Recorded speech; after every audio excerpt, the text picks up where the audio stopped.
is a Jill Devine Media production. Christianity has become known for judgy people, strange words, ancient stories, confusing rules, and a members-only mindset. This is why I stayed away from the church for so long, but it's not supposed to be that way. I'm Jill Devine, a former radio personality with 3 tattoos, a love for a good tequila, and who's never read the entire Bible. Yet, here I am, hosting a podcast about faith. The Normal Goes a Long Way podcast is your home for real conversations with real people using real language about how faith and real life intersect. Welcome to the conversation. We are back in the studio today with Meghan Larissa Good with the follow-up episode where Jill is going to ask the questions that she had as she listened into Meghan and I talk about her book, The Bible Unwrapped. Jill, take it away. Well, a little bit of a background for you, Meghan. I am new to the faith journey. It's been a part of my life, but actually practicing it and getting into it more now. And I've never read the Bible.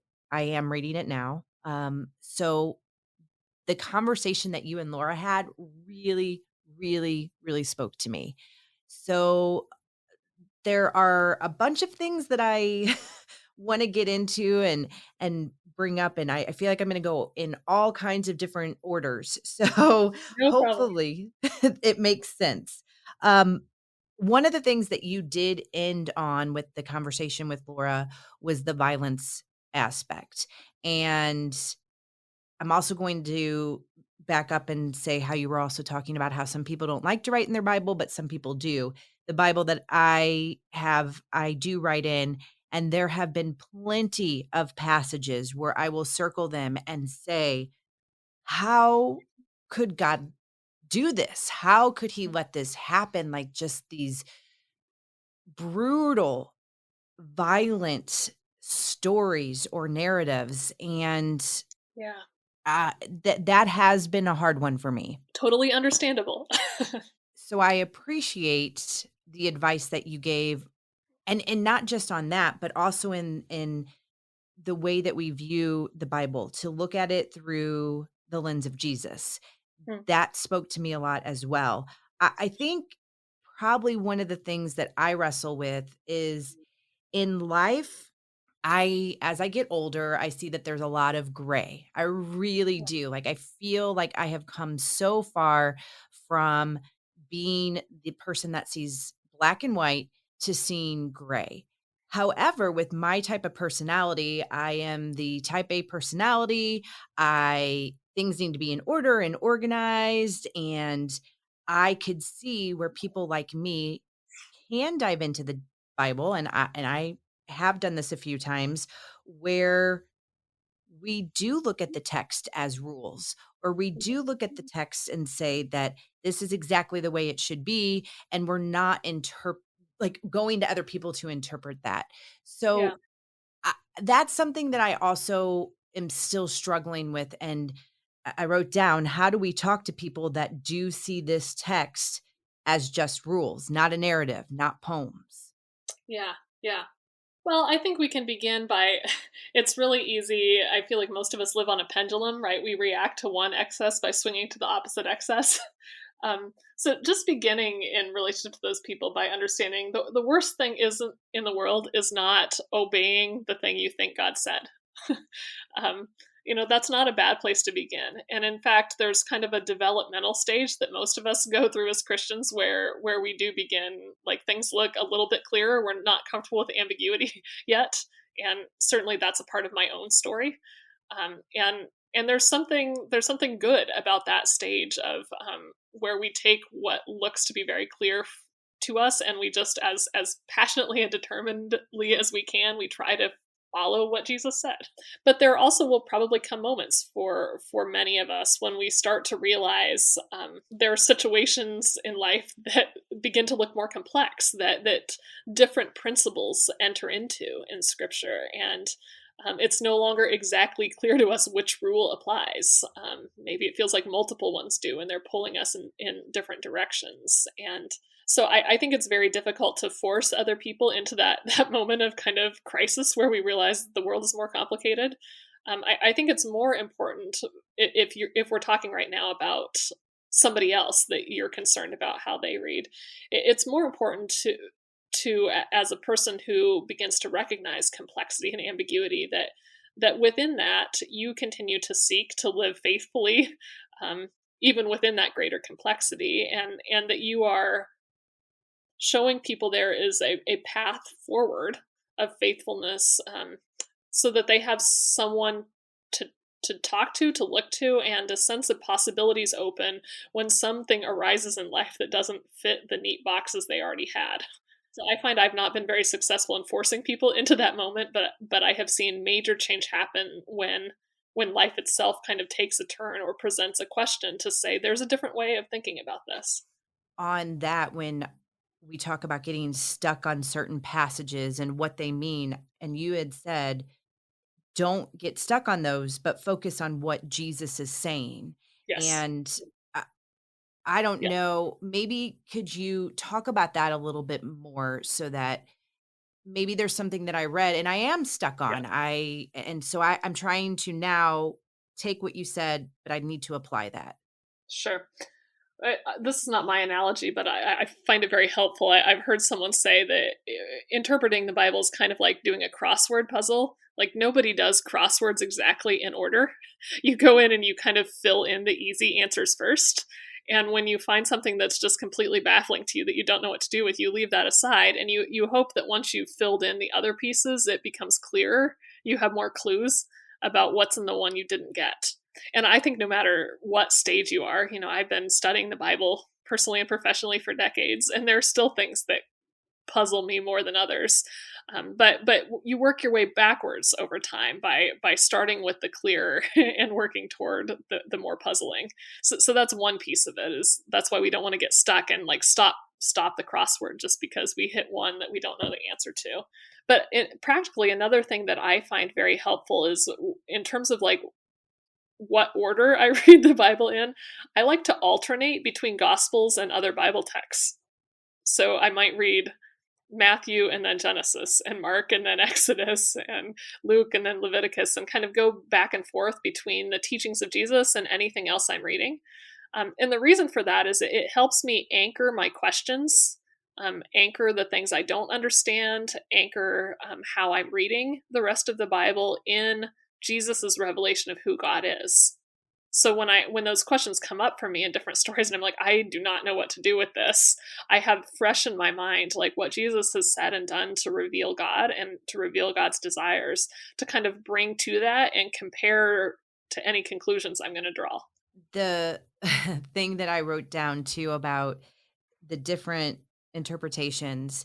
So I admittedly am late to reading The Shack.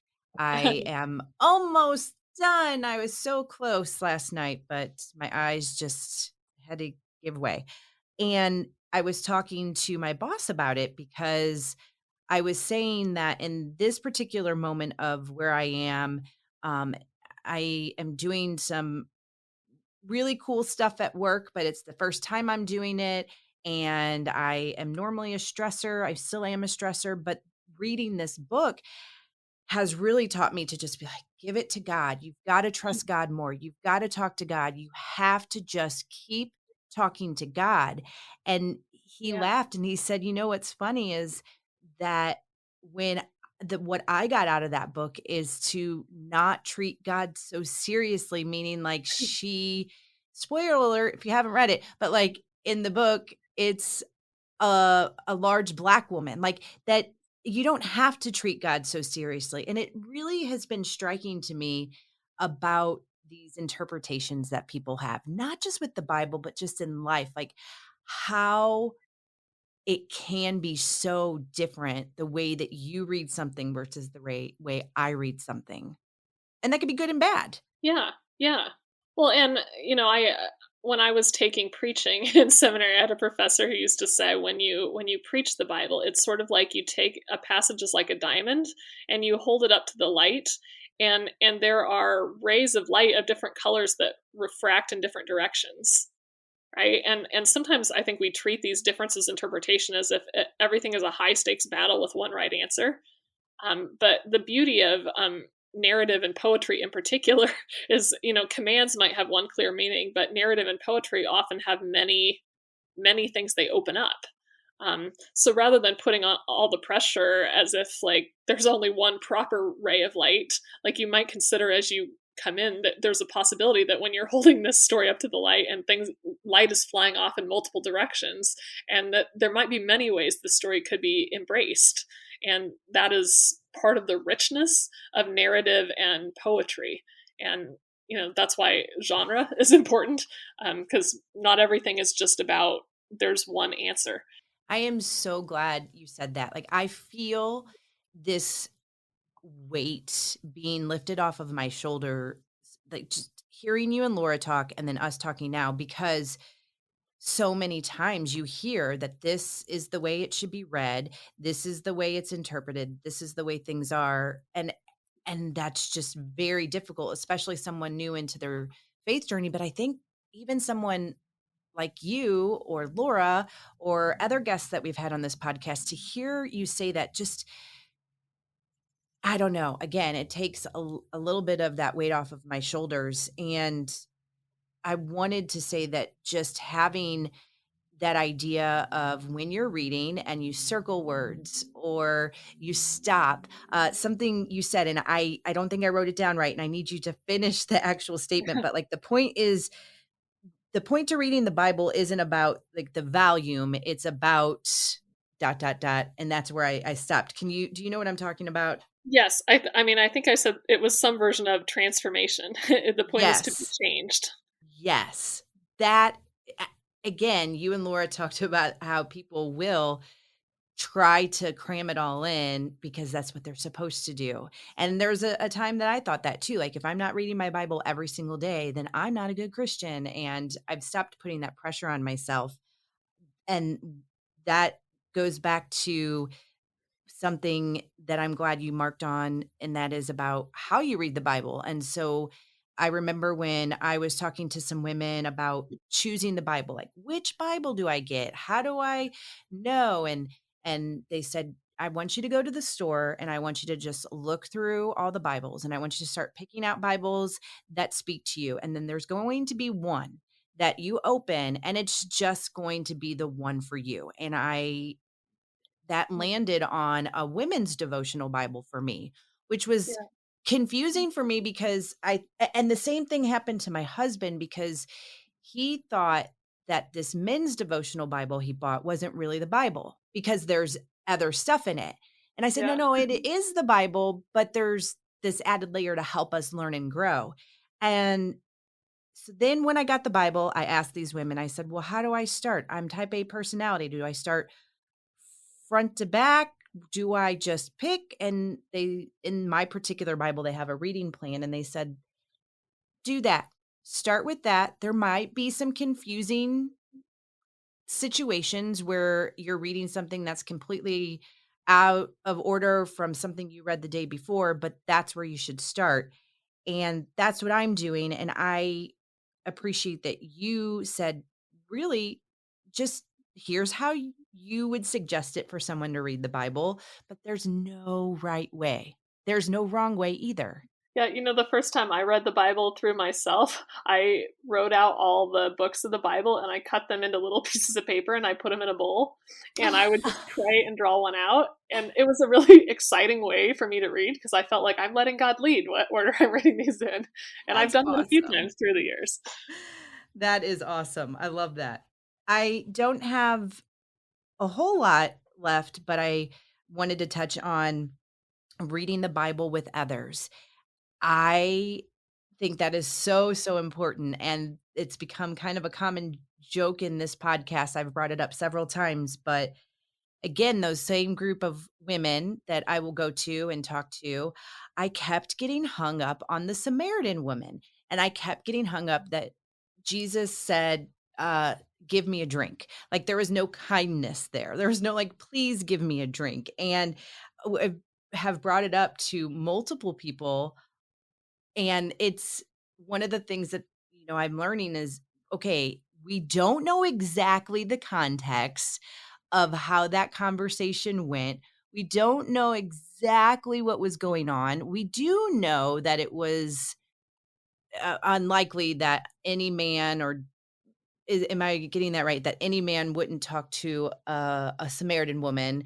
And but being able to, that's key. Like if you see that, not just run with it and be like, oh, he has no manners, and so now I don't like him. You have to talk these things through. Yeah, yeah. I'm such a believer in this in part. I've been reading the Bible for a really long time, but I, a few years ago, developed a new friendship with a man in my life who is like a completely opposite personality from me in pretty much every way. The thing we have in common is that we are followers of Jesus. And I started talking about the teachings of Jesus and the Gospels with him. And having conversations with this one person like has produced more accelerated growth in my life than anything I've done in like over a decade, because he sees things so differently and he hears them so differently that it's the first time I became aware of how much, like, I thought I was hearing Jesus, but I was hearing his vocal tones exactly as I would put them. Yes. And that there were so many different ways to hear and see what he was doing that I was shocked about how much of me was in my vision of Jesus. Yes. I know.